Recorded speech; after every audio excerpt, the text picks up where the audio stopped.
Assalamualaikum warahmatullahi wabarakatuh.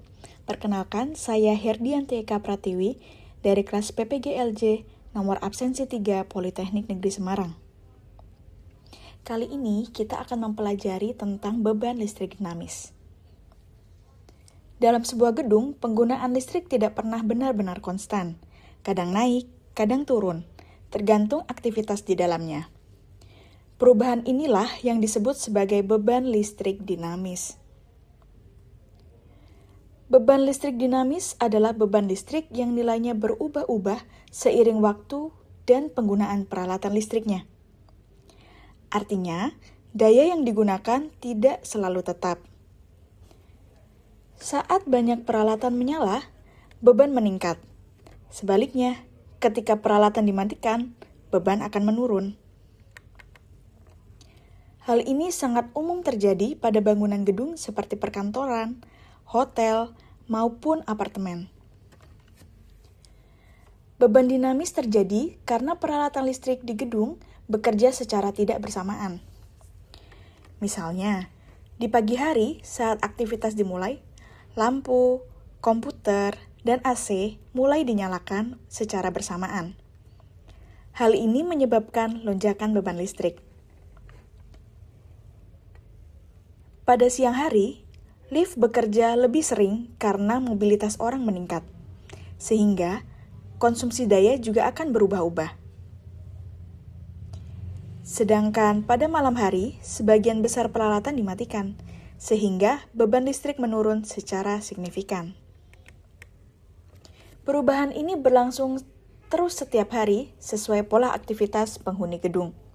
Lift adalah salah satu contoh yang paling jelas dari beban dinamis. Ketika mulai bergerak, motor lift membutuhkan arus awal yang besar. Setelah bergerak stabil, arus akan turun. Namun, setiap kali lift berhenti dan mulai lagi, beban akan berubah.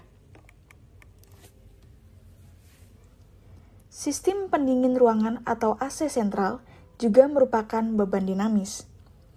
Ketika suhu ruangan meningkat, sistem akan bekerja lebih keras untuk mendinginkan ruangan, sehingga konsumsi daya naik.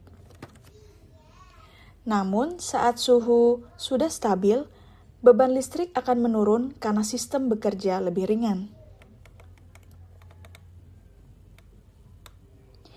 Pompa air bekerja berdasarkan kebutuhan air di gedung. Ketika tangki air berkurang, pompa akan menyala. Saat sudah penuh, pompa akan mati otomatis. Kondisi ini membuat beban listrik selalu berubah. Lampu, komputer, printer, dan peralatan kantor juga menyebabkan perubahan beban. Pada jam kerja, konsumsi listrik akan tinggi. Namun, setelah jam operasional selesai, beban turun drastis. Karena beban selalu berubah, sistem kelistrikan gedung harus dirancang dengan tepat. Jika tidak, bisa terjadi beberapa masalah seperti overload, tegangan turun, atau MCB sering trip. Oleh karena itu, dalam perencanaan listrik gedung, engineer harus memperhitungkan beban dinamis agar sistem tetap aman dan stabil. Jadi, beban listrik dinamis adalah perubahan kebutuhan daya listrik yang terjadi akibat aktivitas dan penggunaan peralatan di dalam gedung. Memahami konsep ini sangat penting untuk menciptakan sistem kelistrikan gedung yang efisien, aman, dan andal. Terima kasih. Wassalamualaikum warahmatullahi wabarakatuh.